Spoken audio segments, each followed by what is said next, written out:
amai ibasa. Kurera, kukudza, kuchengeta mwana harisi basa riri nyore. Asika tinozoona kuti basa iri rinenge rapetwa zvakanyanya kana mai vava kuchengeta mwana ane urema. Mufaro wedu kuva nemi nhasi pachirongwa Twice a Mother. Zita rangu ndinonzi Stella Muusha. Muchirongwa chino tinotarisa matambudziko anosanganikwa nawo nanaamai vari kuchengeta vana vane urema. Asiwo tinopemberera ugamba, umhare, ushingi huna namai ava nokuda kwekuti basa ravanoita harisi nyore. Nhasi uno pachirongwa Twice a Mother tiri kuEpworth kunonzi kwaRuben, uko kwataona mudzimai ane makore 41 ekuberekwa, letwin muchichwa nevana vana. Mwana wake wechipiri ane 18 years Tafadzwa ndiye ane dambudziko reDown syndrome. Mai Tafadzwa, kurizekwa kuno kureta. Kuuya kwataita kuno kwaRuben ndaimboziva kuti kure kudaro. Hakuna kukore zvekuti faneka mufambo pakareba. Mungatitsanangurire here Mai Tafadzwa kuti dambudziko rina Tafadzwa imi makariona muchingobva kusununguka mwana here kana kuti zvinhu zvekuti makatozozviona matodzoka kumba nemwana? Ini dambudziko riri pana Tafadzwa ndakazwa dambudziko rake ane 2 months nditori kumba naye, ndo pandakaona dambudziko raTafadzwa kuti mwana wangu mwiri wake ungori wiki, ndo mwana ndakazviita. Sikabva tadzoka naye kuchipatara, tadzoka naye kuchipatara ndobva ndirifeya kuti ndiende mwana kuCRU. Ndienda mwana kuCRU ndobva ataka kuzoma exercise kuCRU kusvika akugonawo kuzogarawo, kuzokambairawo, kuzosumukawo, kuzofambawo ndichikuenda kumaexercise kuCRU. Vachikuudza imi kuti endai kuCRU vakakutsanangurira here kuti chii chiri idambudziko ripi riri pamwana? Akandiudza kuti mwana wangu muDown syndrome, ndo masanukidzo akandiita. Saka kuti mukakwanisa kuenda naye kuCRU ndokwanisa kutomubatsira. Saka ndakakwanisa kubva ndaenda naye kuCRU ikoko ndobva akwanisa kutomubatsira mwana wangu ikoko. Kazhinji kacho patinokura kana patinoita vana vedu unotoziva kuti uyu asiyana neuyu, uyu asiyana neuyu. Imimi muchitaka kuudzwa kunzi mwana ane Down syndrome, wakazvitora sei? Zvakakubatai sei? Ndakabatikana zvakanyanyisa, ndikasvika pakuzvidya mwoyo, ndikasvika pakupoti naye Mwari, mutoro wakadai wamandipa ndinokwanisa here mutoro iwoyo. Asi ndakazongozvigamuchira semubereki wakatakura 9 months, ndobva ndangozvigamuchira ndikati Mwari chingoitai kuda kwenyu. Saka ndikutenda Mwari izvozvo. Pamakaenda kuCRU muchienda naTafadzwa, muri kusvika muri kuona kune vakasiyana siyana. Izvozvo pane zvakakubatsirai here kana kuti makatongosvika mukati ndandisingazivi ndikunosangana nezvakadai so? Pandakasvika kuCRU nedambudziko remwana wangu nematambudziko andakazoona kune vamweni vana, ndakati inini dambudziko ramwana rangu rinoita kunge rinani kumatambudziko aya. Zvakaenda kondibata zvakanyanyisa kusvika kungoti Mwari ka zvinhu zvakaoma. Mitoro hayo zvinhu urema hunowanikawo pavana, asi zvinhu zvinobata, zvinoshungurudza, zvinorwadza zvakanyanyisa. Mataura kuti imini zvakambokubatai mukadyika mwoyo, mukazvidya mwoyo, mukabvunza kunyange Mwari. Ko baba vakazvigamuchira sei? Nevamwe vehukama vakazvitora sei? Baba vakazvigamuchira, asi iwe ukama mwandakarorwa havana zvigamuchira. Vakati musha medu isusu hamusati mambozvarwa chirema. Saka ndakashungurudzika zvakanyanyisa, ndikasvika pakuperezeka zvakanyanyisa. Ndikati nai Mwari, kana mukakarama dzikaramba munondiite sei? Zvoti hama dzaisatomubata kuti tibatai mwana anga asikakwanisi kubata mwana wacho, kuti unotosemesa mwana wenyu haatoiti. Saka akasvika pakutotenda murume wangu, asi ndotenda Mwari kuti murume wangu akaramba akasungira neni, akati zvinowanikwa mai mwana zvinoitika paupenyu. Saka ndongotenda kuti Mwari makapa mwoyo wangu murume mwoyo une rudo, mwoyo une unyoro. Zvodai anga akapindawo hama dzake izvozvo handizotodai ndiri papinhasi. Ndototenda Mwari toti Mwari makaita makamupawo mwoyo une rudo nemwana watakapiwa naMwari. Iye zvino izvi ndezvipi zvamunobatsirwa nababa pana Tafadzwa? Nekuti iye Tafadzwa ane 18 years. Asi kunyange ane 18 years mune zvinhu zvamuchiri kuitira kutange muchiitira mwana mudiki? Zvakawanda zvandinoitira mwana. Unomugezesa, dzimwe utopedza kutoilet, nokuti iye kuti afambe Tafadzwa wacho makumbo ake haana simba rekuti akwanise kufamba. Dzimwe dzenguva wacho kana aripo asina kuenda soft job, vanokwanisawo kumubatsira kumugezesawo,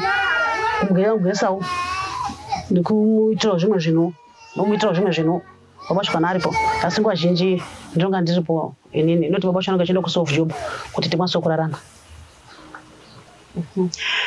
Mataura veukama kuti zvakanetsa kuti vagamuchire mwana ko munharaunda mamugere imimi Tafadzwa akagamuchirika imi?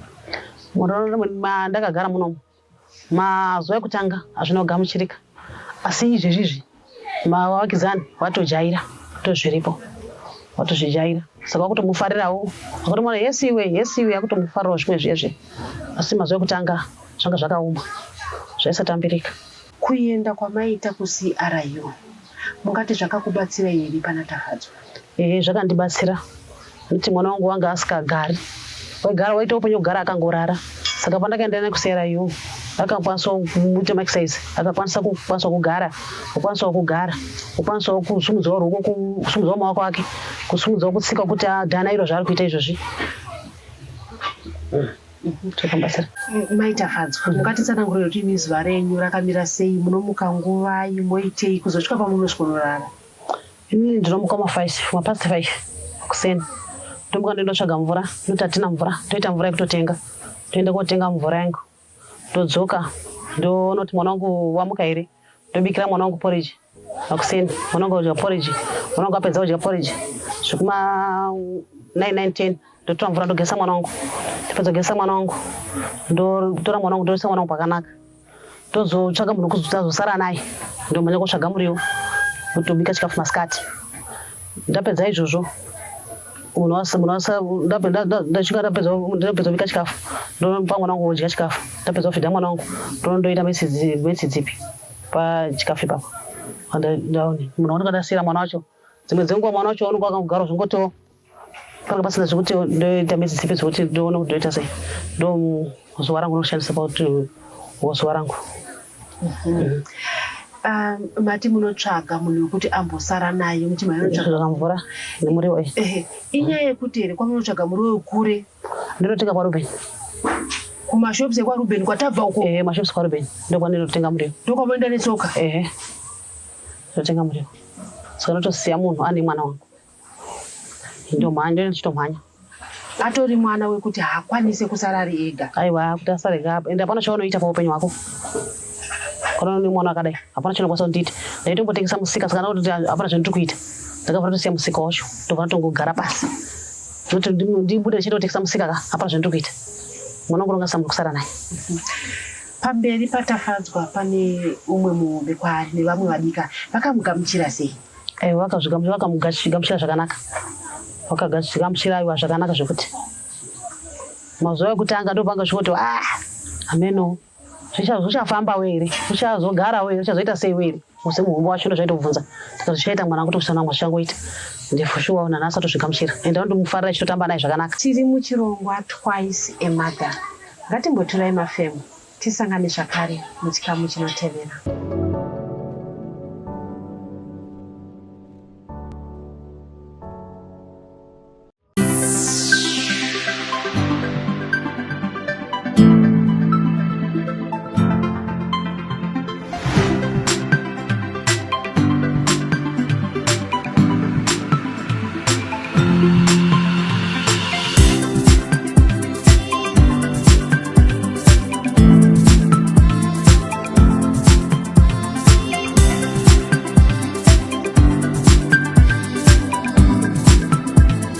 Diaspora Insurance. Peace of mind guaranteed.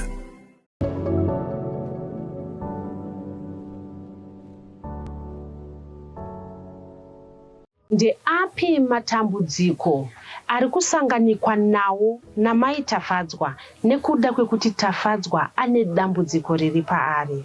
Matambudziko anosangana paTafadzwa akawandisa. Saka zvoti ndasangana matambudziko kuti izvezvizvika ndikafunga kuti ndibude handikwanisi kuti ndibude ndichisiya Tafadzwa. Mukakwanisa kuti uende kana kuti kumusha chaiwa hautoendi kuti unongosina munhu wekusiyira mwana wako kana kazi pakati paita kuti uyai kuno mupiwa mari kuti mutengese mutoita part-time kenyu apo kapart-time kayo hautomasotoita part-time uchisiya Tafadzwa wako. Saka matambudziko endosangana akawandisa zvokuti hapasina chingobasa kuti ndiite paupenyu hwangu. Handisazvindodi. Kunzwe mchita ndaimboita zvemusika. Ndaimboita zvemusika asi ndakatosiya nekuda kwatafadzwa. Noti mwana zvapane ndikwanisi munhu apana munhu usikwanisa kusara naye. Apana unokwanisa kuti otora mwana chiriso kupedza utoilet. Otora mwana chimukwanisa kumugezesa. Apana unokwanisa kuzviita. Saka ndakati kuti tirambe chiita zvemusika izvi izvi. Azviite. Ndakabva ndatozvisiya. Ndibeta ndite zvekuona mwana wangu. Muri kuti mimi Tafadzwa haasiki. Tinonzwa vamwe vanomboti ndinomusiya akarara ndokudzwa akarara. Sei muchi vamati Tafadzwa haasiki? Tafadzwa haakwanisi kusika nekuti makumbo ake haana simba. Haatokwanisa kuti afambe ari ega.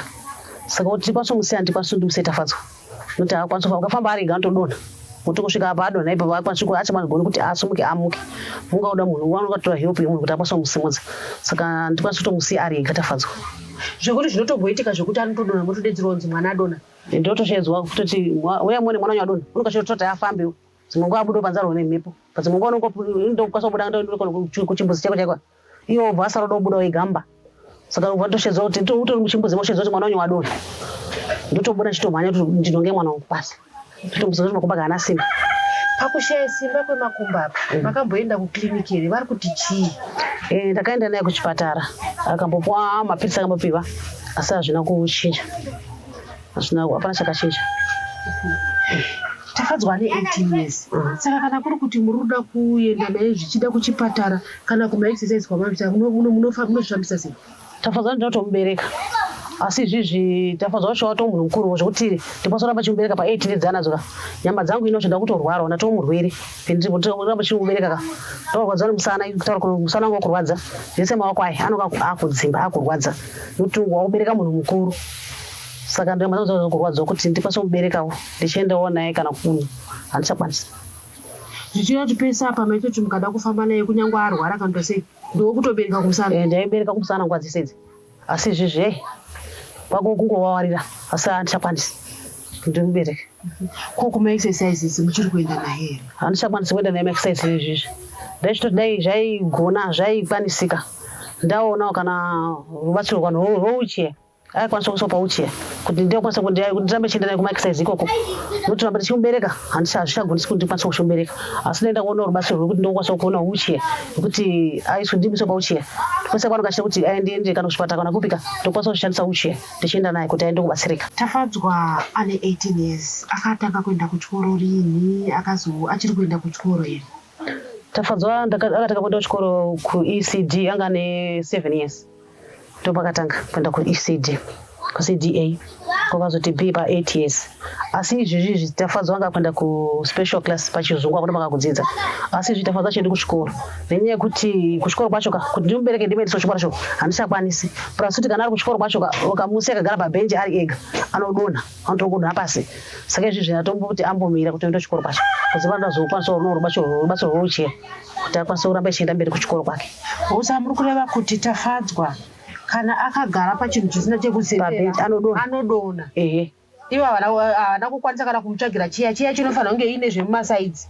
Anotobuda anotodonha anotokanda pachiya ipapo anotobuda kutodonha chiya icho iyoyo. Saka uchiya inozonaka kuti akaiswa mabhandi.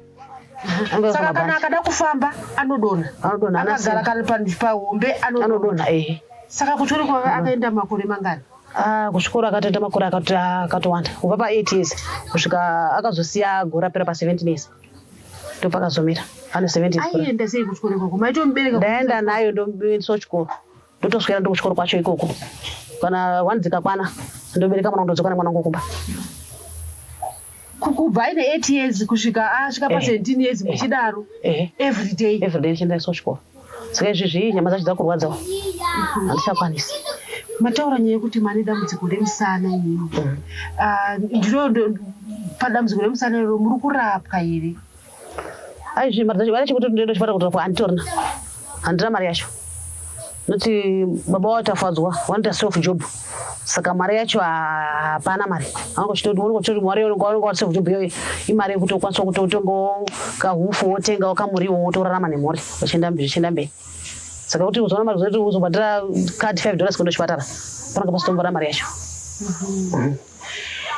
Tinoona vamwe vanoti kana mwana aita dambudziko anoti ndiwangu ndegovha amuvharira mumba. Tafadzwa munhu wekuti here ane shamwari vanomboya uchitamba naye kuti iye vanotoziva kuti kune nhingi kuna shamwari yangu ya. Tafadzwa ane shamwari dzakatowandisa anouya chitotamba naye. Anotamba naye katogara pasi pachitamba naye chitomuaraidzawo uzongobva uzongoenda umba wavo kwavo asi anga chitomwa shamwari dzakatowandisa. Uye anenge akangogarawo pasi. Akagara pasi icho chitotamba naye akagara pasi ipapo.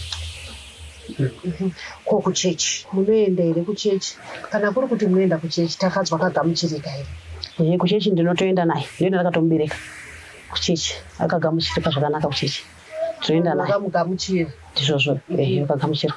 Ko imimi semhuri munoitei? Nokuti unoti kana une vana vako unoti uyero uyu zvichida akangonzwa redhiyo anobva afara stereki kuti akanzwa mumhanzi tinototamba naye uyero uyu anoda zvekuona kana ari makatuni patv. Tafadzwa anofarira kuitei uye mimi semhuri chii chamunoita? Tafadzwa anowanza kufara redhiyo. Mukamuridzira redhiyo aiwa kana pakagara panoga anozungunika ropa rake kumhanya zvakanyanyisa anofara zvimwe zvisikaiti zvezvi.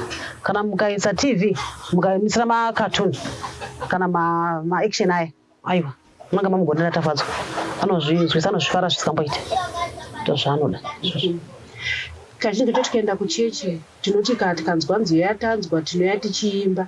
Imi naTafadzwa anotoimba here munozoti mwana wangu anofarira nziyo iyi kana ndikada kuti takagara zviya tatandara tiri mumba medu tinenge tichiimba nziyo iyi? Tafadzwa tikati wadzoma kuchechi mukazoma nguva yemafasting Tafadzwa anomafara zvakanyanyisa zvoti kana mukatoona chichiko nguva dzake zhinji kumba anoka kutongoimba imba kutodairawo mubereki acho muchitomutsinda muchitoimba muchitonakirwa. Tinoziva kuti kana munhu dzimwe nguva kana uchiimba uchinyazo ndikufarira nziyo saka mimi mune muchitamba iye achikona iye achiimba imi muchitamba nziyo. Aiwa ndo achitotamba zvakanyanyisa ndichitotamba zvakanyanya zvekuti kana yobva azomwoyo kwekuyeuka zvekuti anobva aita mufaro wakanyanyisa anofara zvakanyanyisa akagara achiimba zvozvo chaizvo anofara zvoti. Tiri muchirongwa Twice a Mother. Ngatimbotorai mafemu tisangane zvakare chikamu chinotevera.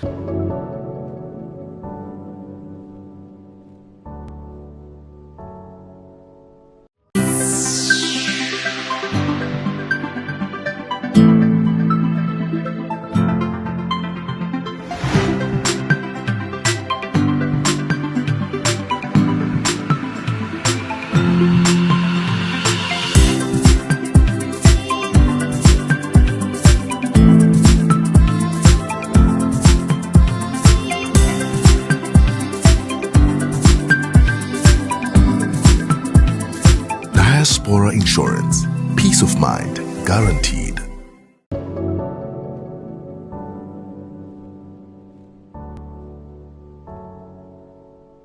Muchikamu chapfuura mai Tafadzwa vanga vachitaura matambudziko avari kusangana nawo. Ndezvipi zvekuti vanoti vakabatsirika nazvo zvinokwanisa kurerutsa mutoro wavakatakura? Inini ndanga ndichiti padambudziko randinaro dai ndaonawo wheelchair kunyanya dambudziko racho pana Tafadzwa raibatsirika. Dambudziko rekuti haasi kugona kufamba. Saka ndikaonawo wheelchair yaikwanisa kundibatsira kuti inini ndokwanisa kuita chimwe chinhu paupenyu hwangu. Wheelchair ndonyanya kuchema zvakanyanyisa. Nekuti kuenda kuchechi mukuenda makambereka. Mukanzi kukliniki kuenda makambereka. Chero kuri kwaanofanira kunge achienda muri kubereka. Asi takatarisa Tafadzwa ane miri muhombe. Ndizvozvo. Saka kuzvikwanisa sei? Ndotongoshingirira samai akabereka. Ndotongoshingirira kuti ndodi kuti wedo chiro chimusiya hapana zvanonga uchiita. Saka ndotongobereka kumusana. Saka chikuru dai ndanga ndaonawo wheelchair chifambisiro chokuti akwanise kubatsirika nacho ndochindinokumbira. Then chizokumbira dai zvaikwanisika ndaona kuti ndirambe ndakagara nemwana pasina chinhu kuita paupenyu hwanga azvibatsiri. Dai ndaonawo chekuti kana ndabatsirwawo ndakwanisa kupfiwa kana huku ndakirwawo chikwere chekuti ndakirwawo chikwere chekuti ndikwanisa kupfiwawo kana huku ndapuwa mabrera ndaona mabrera ekuti ndipfuyewo dai ngairi mari ndaona mari zvekuti ndakwanisa kuti ndikapfuwa mabrera ndabatsirwa. Ndoga zvazviri nani pamwe ndaikwanisa kuramba tichienda mberi nemwana wangu panotiramba takagara dai so hapana zvandinonga ndichiita upenyu chonongo chiramba chitouma. pamba pamunogara imini ndepenyu here? Pamba painogara panapa ndepangu handiti, asi pamba panapa pakanzi open space zvichizi anytime tea time ndinokwanisa kutongoa grade pote kugrade. Saka pane patakapiwa tiende kuakira. Saka patakapiwa pacho akupiwa anotipa kana madhina kana simende akwanisa kutipa. Saka ndachitokumbira rubatsiro kuti patakapiwa pacho tikwanisa kuona rubatsiro ndikwanisa kutipa wakwewo ndikwanisa kuti ndibve paopen space papapo ndiende kogara patakapiwa natafadzwa wangu. Noti chasara pakaganda rakagoya tisina kana boto chikwanisirwa chakwanisa kutogara mumaplastic natafadzwa ndo magomasho parakuzva takutongoita kana ganda rakatongoya. Saka ndachitokumbira kuti dai takwanisa kubatsirwa taakirwawo taona pekuisawo musoro. Imimi pamakanga makapiwa panapa zvaive pamutemo yongo asi vakuti open space pakazoya pakusakuseviswa kuipetanga isinakuseviswa saka kwakazoya kwazoseviswa saka pedu pakazozi open space pakasima open space saka takazopiwa pekuti tiende kogara tiende kuwaka. Saka mari yechikuti tiwake hatina. Saka grade ranongokwana kusongoya anytime tea time nongosvika grade ndotogara panze nevana zvekuti hamustomboziva kuti handitozivi kuti rirasvika mangwana here kana kusvika mangwana tozivi. Saka ndachitochema kuti daiwo takwanisawo kuakirwawo taona pekugara pane pandakapiwa ipapo takwanisa kuona pekugarawo natafadzwawo nemhuri yangu yendinayo. Vanhu vanotati hanzi munamato waamai unobata zvakawanda unozarura zvakawanda. Imi makatarisa Tafadzwa ndeupi munamato wenyu makamutarisa? Ndinongoti dai Mwari anga andichengeta akata Mwari akandichengeta ndoona kukura upenyu hwemwana wangu Tafadzwa. Noti kana Mwari akanditora nhasi hapana munhu unokwanisa kugara naTafadzwa, hapana unokwanisa kuchengeta Tafadzwa. Semwoyo wangu ndinawo ine mwoyo kubereka hapana unokwanisa kuita mweya mwoyo wandinawo kuti akwanisa kuita Tafadzwa. Saka noti dai Mwari manga manditungamirira mandichengetawo machengeta naye Tafadzwa wacho machengeta mhuri yangu matichengeta takukwanisa kungorora munhu zvakanaka. Kunoku kwaRuben kunoku kana kuti nzvimbo yeEpworth vari padhuze mune here vamwe vamunozivawo vane vana vane matambudziko vane urema hwokuti munombosangana pamwe chete? Vari patoziva varipo watotoziva totosangana navo tichitokurukurawo ndichishera matambudziko avo ndichitoashera angu. Ndeapi mashoko amungade mimi kudzidzisa vamwe vana amai vane vana vane urema? Inini ndinoti kuna anamai vane vana vanorama neurema musavharira vana venyu mudzimba, budisai vana pachena kuti mukwanise kubatsirwawo nevamwe vanhuwo. Mukawiga vana venyu hamukwanisi kuona rubatsiro nevamwe vanhu.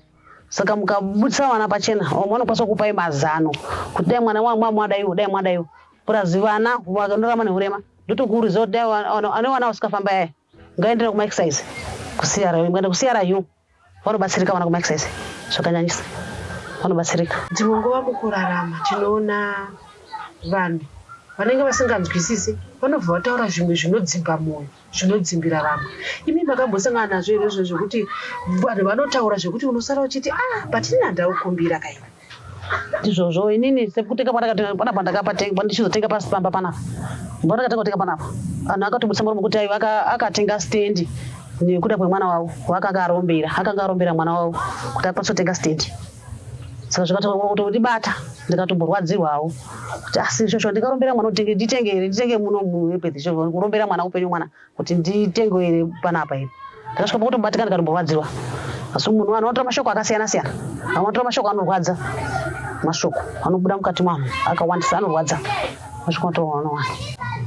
Taona muchipa chenjedzo kana kuti kupa advice kuna amai vane vana vane urema kune vamwe vekuti vanenge vachiti ndinhingi ane mwana akadai so. Izvozvo inini unonga ane mwana asina urema uya handiti ini zvakatomboitika pendere manzwa ndototi paseri pangu apa mwana wangu aiti akaenda pambawo aisimuseka zvezve echimusema echimbata chimurova achiita sese asi maza zvinhu zvinoita Mwari paupenyu akazondobva azozvitakura iwo chita zvare chirema nditi sei handinichi mwana inosemesa mwana inosemesa unoti sei mwana wangu asi zvinhu zvoita Mwari akazozvitakura masoro kuzvitakura akazozvarawo wangu ori nani pane wakazopiwa naMwari. Pandakaenda ndichiita makorokoto ndikatadziseka urema wavo. Tinokutendai kuva nesu pachirongwa Twice a Mother. Ngatisanganei zvakare svondo rinouya.